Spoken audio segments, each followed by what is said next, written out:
સાબરકાંઠા જિલ્લાના હિંમતનગરના સાબર સ્ટેડિયમ ખાતે દિવ્યાંગો માટેના રાજ્યકક્ષાના સ્પેશિયલ મહાકુંભ 2025નો ઉદ્ઘાટન સમારોહ યોજાયો હતો।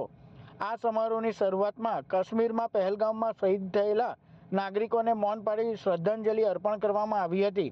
ધારાસભ્ય વી.ડી. ઝાલાના હસ્તે ખેલ મહાકુંભનો પ્રારંભ કરવામાં આવ્યો હતો। સ્પેશિયલ ઓલિમ્પિક ગુજરાત દ્વારા આયોજિત આ ખેલ મહાકુંભમાં રાજ્યના 29 જિલ્લાના 2500 ખેલાડીઓએ ભાગ લીધો છે।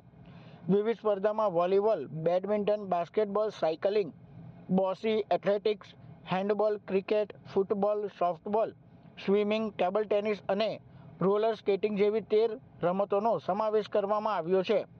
આ પ્રસંગે રમતગમત ક્ષેત્રે ઉત્કૃષ્ટ દેખાવ કરનાર ખેલાડીઓનું સન્માન પણ કરવામાં આવ્યું હતું। જિલ્લા કલેક્ટર લલિત નારાયણ સિંઘ સાંધુ, સમગ્ર શિક્ષાના નાયબ નિયામક અર્ચના ચૌધરી, માનસિક દિવ્યાંગ સંસ્થાના પ્રમુખ કુંજ વિહારી પટેલ સહિત અનેક અધિકારીઓ અને ખેલાડીઓના વાલીઓ ઉપસ્થિત રહ્યા હતા।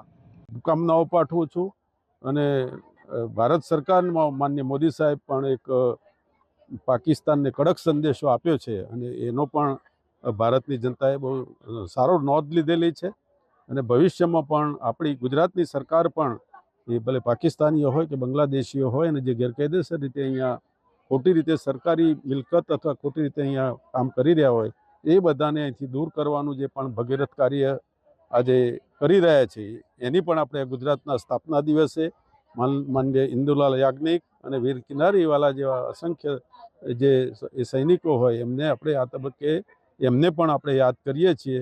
ફરીથી આજના તબક્કે સમગ્ર ભાગ લેનાર જે આપણા વિદ્યાર્થી ભાઈ બહેનો છે એમને હું મારી હૃદયપૂર્વકની શુભકામનાઓ પાઠવું છું અને કાર્યક્રમની સફળતા ઈચ્છું છું।